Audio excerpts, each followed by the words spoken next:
뭐 예를 들어서 여러분들 스트레스 받고 막 괴롭고 막 짜증나고 기운이 없을 때 뭐를 찾으십니까? 스트레스 어떻게 푸세요? 누가 예전에 저한테 한번 물어봤어요. 신부님 스트레스 어떻게 푸세요? 가만히 있자. 나는 어떻게 푸나? 에이 뭐가 없어.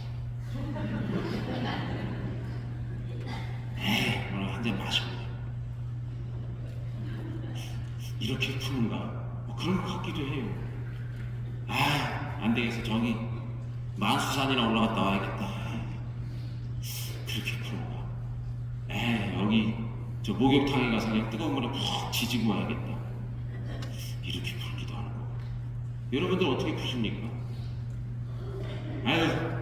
아무개 엄마 오늘 커피나 한 잔해 하고 불러갖고 그냥 시간 가는 줄 모르고 2시간이고 3시간 그냥 쌓인 거를 얘기하고 거기에다가 또 좀 씹어가면서 해야죠. 오징어를 씹는 게 아니라 나한테 스트레스 준 사람을 막 씹어가면서 2~3시간 떠들고 나면 그냥 스트레스가 확 풀리죠.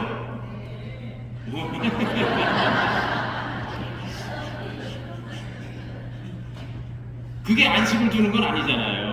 어쨌든 근데 우리 인간적으로 보면은 우리가 피곤하고 지칠 때 먹는 거를 찾는다든가 뭐 한 잔 마신다든가 마시면서 그냥 남 이렇게 수다 떨고 뭐 좀 욕하고 하면서 그냥 그렇게 이야기를 한다든가 뭐 어디 찜질방을 간다든가 무슨 뭐 막 운동을 막 격하게 한다든가 아니면 어디 여행 갔다 와야 되겠다 뭐 이렇게 한다든가 뭐 이런 여러 가지 방법이 있긴 있습니다만 오늘 우리에게 주시는 말씀은 고생하며 무거운 짐을 진 너희는 모두 나에게 오너라. 주님은 그런 스트레스 쌓여있는 우리들을 부르시는 것이죠. 내 멍에는 아주 가볍고 편하다 이런 말씀을 주십니다. 그런 생각을 해봤습니다. 자, 오늘 제가 요즘 계속 이사야서가 나오기 때문에 제2 이사야서에 대해서 조금 언급을 해드리고 싶은데요. 뭐 좀 어렵게 들릴 수도 있지만 이런 얘기가 이런 게 있구나 하는 거를 좀 그냥 들어두시면 좋을 것 같아요. 예를 들어서 우리나라 정서에 뭐 고려시대 무슨 삼국시대 뭐 이런 이야기가 나오면 그때 무슨 유명했던 뭐 어떤 여왕이 있었고 누가 있었고 뭐 누가 삼국 통일을 어떻게 했고 대충 뭐 얘기를 정확히는 몰라도 이렇게 대충 흐름은 알잖아요. 근데 이 구약성서는 지구 반대편 쪽에 있는 나라의 이야기고 임금 이름들도 뭐 히즈키야, 아하주, 우찌야 무슨 이 왕 이름도 생소하단 말이에요. 근데 좀 뭐가 뭔지 잘 몰라요. 어떻게 흘러가는지. 물론 아주 공부를 열심히 하고 매일 성서를 읽고 잘 보다 보면 우리나라 뭐 고조선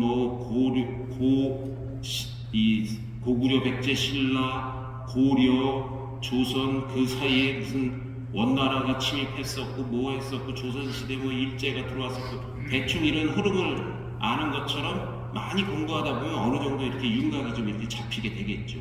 근데 그렇게 윤곽을 잡으라는 얘기도 아닙니다만 그런 것을 배경으로 그런 거를 좀 배경을 깔고 성서를 보게 되면 훨씬 더 우리나라 사극 옛날 무슨 대하 드라마 뭐 그런 거 보는 것처럼 느낌을 좀 비슷하게 가질 수 있지 않겠나 이런 생각도 들어요.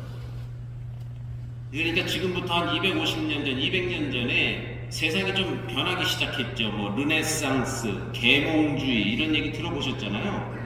그렇게 시대가 변하면서 이 계몽주의가 퍼져가면서 성서를 연구하고 보는 눈도 확 달라졌어요. 계몽주의가 퍼지기 전에는 이사야 예언서의 저자는 아모츠의 아들 이사야였습니다. 그렇게 써 있거든요.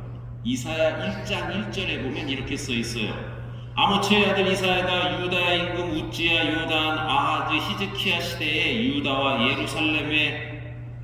예루살렘에 관하여 본 환시 그러면서 써내려갑니다. 이사야라는 사람이 딱 해갖고 환시를 쫙 보고 쫙 써내려갔나 보다 이렇게. 그래서 66장까지 쭉 써내려갔나 보다 이렇게 이제 예전에는 그렇게 옛날 사람들은 그렇게 알고 있었는데, 뭐 이제 세상이 좀 이렇게 계몽주의가 발달해가면서 이성적으로 하나하나 성서를 보기 시작을 했던 것이죠. 이성적인 관점에서 접근을 하자 더 큰 관심이 이사야서에 이제 쏠리게 되는데, 이미 언급된 아모츠의 아들 이사야는 이사야 40장 이후에 그의 이름이 언급되지도 않습니다. 우리가 지금 40장 이후를 보고 있는 거예요. 요즘 언급이 더 이상 되질 않고 있어요.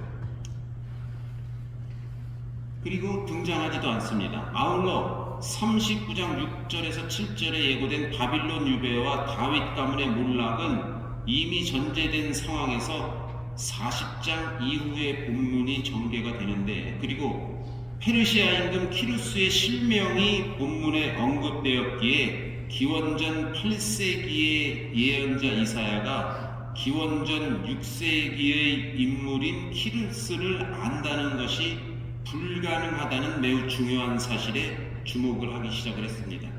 그러니까 이사야 예언자는 800년 전 사람인데, 기원전 800년 전 사람이 기원전 200년이나 그 다음, 아직 200년 후에 나타난 이 키루스라는 인물을 안다는 것이 좀 말이 안 되는 거였죠. 이러한 시간의 격차에서 이사야가 전체 예언서의 저자가 될 수 없겠구나 하는 것을 알게 된 것이죠. 그리고 40장에서 66장은 아모츠의 아들 이사야가 아닌 다른 인물에 의해 기록되었다는 논리적인 결론에 이르게 됩니다. 이사야서가 이렇게 두꺼운데 1부, 2부, 3부로 이렇게 나누어지게 내용이 확 달라지면서 성서 저자도 이거를 다 쓰질 못 썼겠구나. 여기 중간에 내용들이 한참 이 사람이 살던 때보다 한참 뒤의 이야기가 되니까. 그래서 성경학자는 독일권에서 이게 이제 막 연구를 하게 됐는데, 유배시기 마지막에 이사야 예언자가 아닌 익명에 의해 이사야라는 이름으로 이사야 40장에서 66장이 기록되었다고 주장을 합니다. 이 40장에서 끝, 이 뒤에는 처음에 썼던 사람하고는 완전히 다른 사람이다. 그래서 40장 이후에 등장하는 익명의 예언자에게 제2 이사야라는 가공의 이름을 부여합니다. 누군지를 모르니까 제2 이사야라고 이름을 붙였어요. 더 나아가서 또 더 연구를 하다 보니까 이사야 56장에서 66장의 저자로 제2 이사야와 다른 시대적 배경 속에 등장하는 인물이 제시되면서 제3 이사야라는 다른 가공의 이름을 부여합니다. 이 외에도 막 연구를 하다 보니까 학자들은 4개의 단락을 구분하여 고난받는 주님의 종의 노래, 이 4개의 단락은 뭐 여러분들 이사야서 이제 쭉 읽게 되겠지만 42, 49, 50, 54 이렇게 4개의 고난받는 주님의 종이 나와요. 42, 49, 50, 54. 이와 같은 이러한 것들을 이렇게 세분화 이성적으로 아주 날카롭게 객관적으로 보면서 연구를 하는데, 이런 연구 방법을 이제 역사 비평적 관점이라고 하는데, 이 역사 비평적 관점의 접근이 그리스도교에 아주 어마어마한 영향을 끼치게 됩니다. 그전에는 그냥 성서 이거 읽다가 찢어지면 큰일 나고 이 말씀대로 그대로 막 다 해요. 이거 큰일 나는 걸로 막 했는데, 이제는 아주 하나의 학문으로 하나하나 그야말로 씹고 뜯고 맛보고 즐기고 하는 것처럼 하나하나 찾아보게 되고 연구를 하게 되는 것이죠. 그러한 큰 변화를 가져다 주게 됩니다. 그래서 40장 이후의 모든 민족을 향한 구원은 신약 성경의 중요한 구원관의 토대로 제시되고, 고난받는 종의 노래는 신약에서 그리스도를 통해 성취되었다고 수용이 됩니다. 그러니까 이러한 연구 방법을 통해서 신약 성서를 새롭게 해석을 하게 되는 것이죠.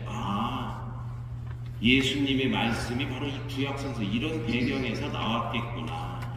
오늘날 우리가 지금 행하는 어떤 이런 것들이 옛날 고려시대 때부터 삼국시대 때부터 해오던 이런 것에서부터 오늘날까지 이렇게 풍습이 이어져 왔겠구나, 이런 역사적 배경을 갖고 있었구나 하는 것을 알게 되는 것이죠.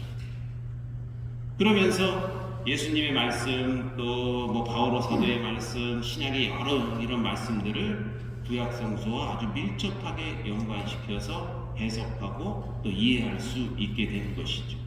오늘도 그렇습니다. 오늘 이사야서의 이 말씀, 그분께서는 피곤한 줄도 지칠 줄도 모르시고 그분의 쓸 길은 헤아릴 길이 없다 하시는 그 옛날 이사야서의 말씀이 오늘 복음에 와서 고생하며 무거운 짐을 진 자들은 모두 나에게 오라, 내가 너에게 안식을 주겠다, 이런 말씀으로 들리는 것이죠. 그리고 그 예수님의 그 나에게 오너라 하는 그 말씀이 오늘 나에게 정말 지금 이 자리에 있는 나에게 주님께서 나에게 오너라 하고 나를 부르시는구나 하고 내 마음속에 받아들일 수 있게 되는 것이죠. 저 옛날 말씀, 또 신약의 말씀, 이 성경이 오늘 나에게, 바로 이 자리에 앉아있는 여러분들 마음속으로 깊이 수용되기를 바라며 이 미사를 응원합니다.